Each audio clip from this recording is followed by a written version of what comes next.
All right, hour number 2. Let's get to the business. We have all sat here. We've talked a hell of a lot of Lions. Very disappointing, very angry. Talked about Dan Campbell. The next 3 weeks to me are really the only time he's got left to show me that this isn't a total dumpster fire. And what I mean is, if you end up at 1-7, anything you do after that is meaningless. And, we've talked about, well, you could fire Aaron Glenn, and you're like, great. So he'd fire both coordinators he hired. You've got mistakes still being made. We've talked about Jared Goff. But the person nobody talks about, and I don't get it? How about the guy who shopped for the groceries? When do we begin talking about Brad Holmes? And look, I just feel like there's more to this than meets the eye. Like, going into an offseason and doing nothing in free agency, that's more than just we like our guys. Maybe you're just not good enough at recruiting guys here. And for all the talk we've had, I admit this, I am guilty as charged. I'm not being hypocritical. I like the boldness with the Jamison Williams pick. But the whole draft right now, you're getting nothing out of it. Aiden Hutchinson's a nothing burger. J-Mo's hurt. Pascal's hurt. You look at what the Giants are doing. I know every caller brought up the Giants yesterday, both because they're 5-1 and because they're my team. I mean, the Giants had 7 rookies playing, and 5 of them started. And to Rico's point, and to many of you out there in listener land who deserve credit, would it be different if, A, you drafted a functioning player at number 2 overall, and if the second first-round pick wasn't dead, and if the second-round pick wasn't dead, could it, would it, should it look different? I don't know. But Brad Holmes made those decisions. They made the decision not to do anything. Think about a guy like Romeo Okwara. Okwara's a really good football player, and yet was hurt all offseason.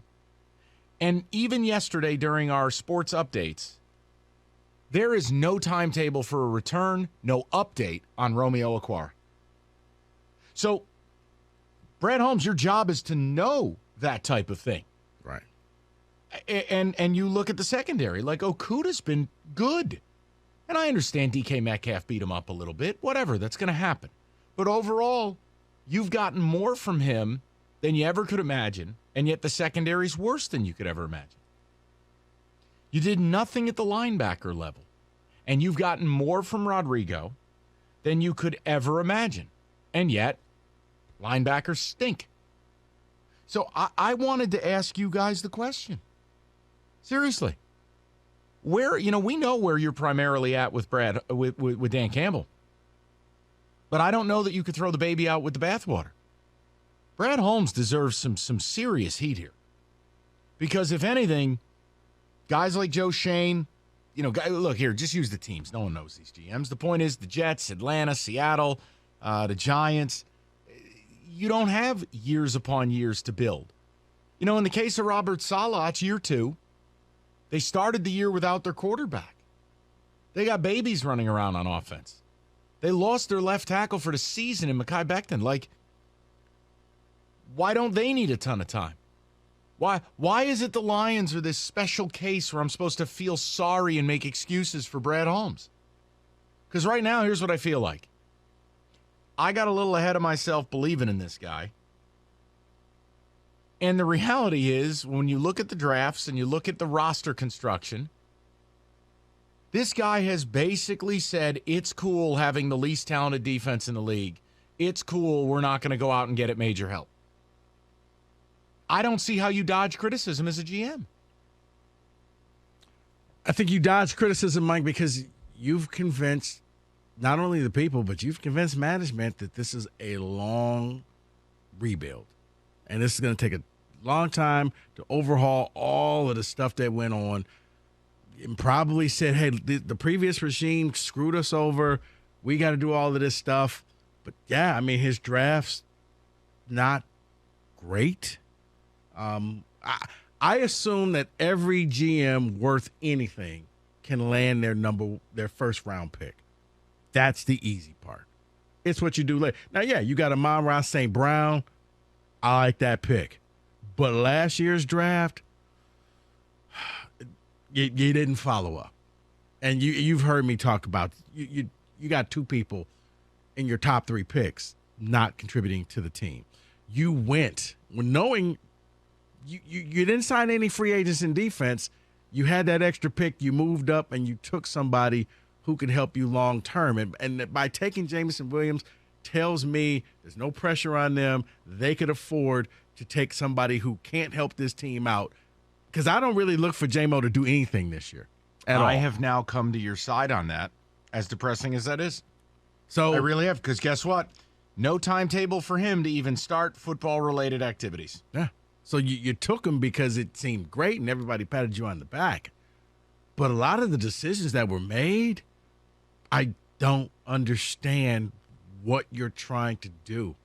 And that's the problem. Because at least if I saw a blueprint, you're trying to do this, that's where I can be patient. I can say, okay, you're going to be this blitzing team. You're going to do this. You're going to do that. But you just need some more players, and that's going to come in the draft. I don't know what this defense is because it's awful. I've never seen an NFL defense It's this bad. historically bad. Historically bad. Well, I mean, when you went 2 games where there was really only one punt. Let's just be real. At the end of the game, the Patriots punted the ball because they were just being good sportsmen. They didn't have to. They could have easily lined up and probably gotten it. Sportsmanship. Pass it on. Right. But, yeah, when other teams are like, no, we're not out to embarrass this defense. You can't get off the field. Yeah, that's a problem. And, yeah, your draft picks, not great. Yeah, like I said, for every Amon-Ra St. Brown, you got a bunch of guys who are hurt. That's a common theme with this team. David, am I being unfair? I just think it's amazing nobody wants to talk about Brad Holmes.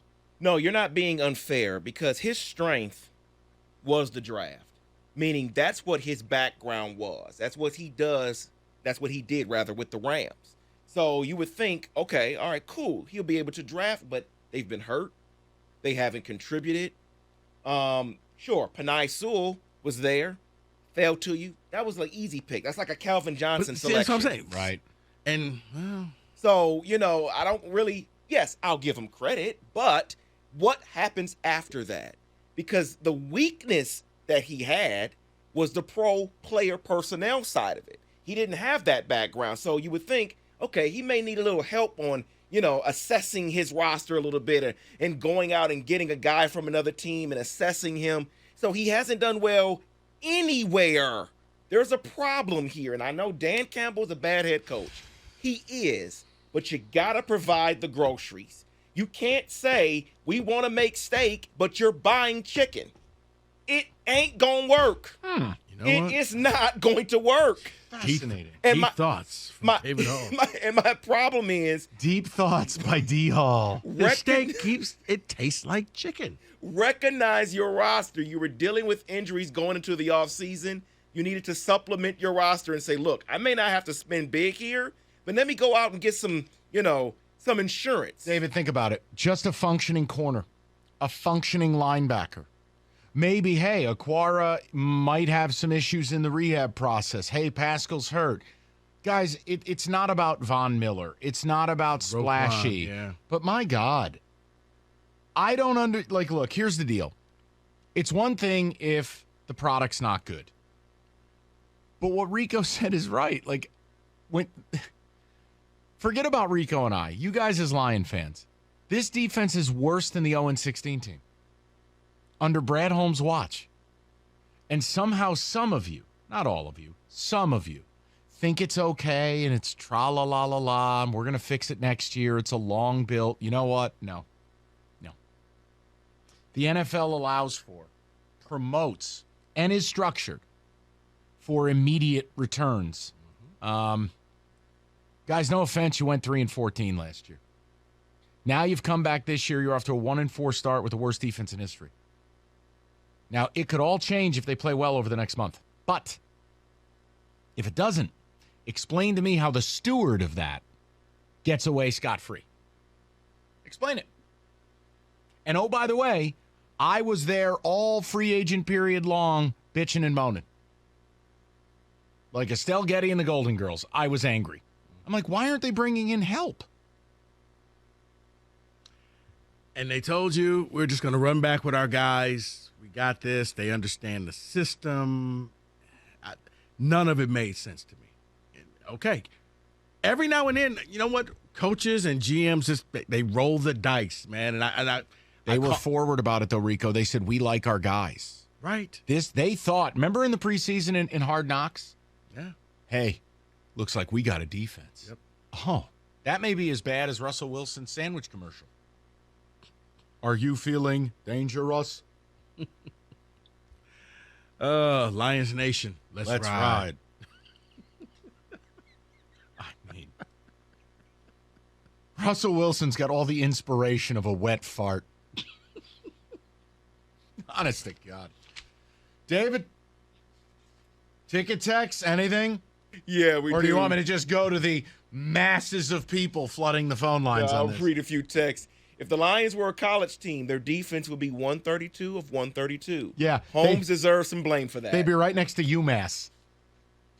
He drafted like he has time, and Campbell isn't his guy, and he is handing the team over to a new coach loaded after next draft. Yeah, but see, I do wonder. I get tired of that stuff. I really do, man.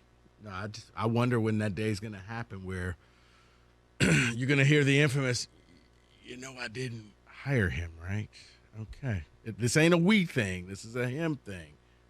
Because if it keeps getting this bad, one may not, they may not both get fired at the same time. It could be Hunger Games like. No, I'm just waiting to the point where Rod Wood just becomes the GM. I mean, his hands are all over everything anyways. I'm just going to read When's Rod the this. Bod get involved? Hell, make him the coach. I'm sure he'd love it. He was in Hard Knocks. I was the family banker, Oh, but he doesn't know anything about football. He wouldn't have this job if he didn't. Whatever. Yet he's traveling on the road. Oh, man. Weird. Weird. Weird. Ask me who the Giants president is. I don't know.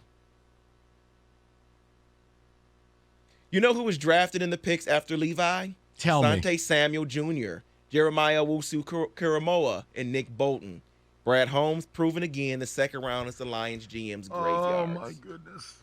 The best part, Rico Beard, this is one of the greatest quotes I've ever heard scouting a football player. Oh, Nick Bolton? He just kills dudes. Close quote.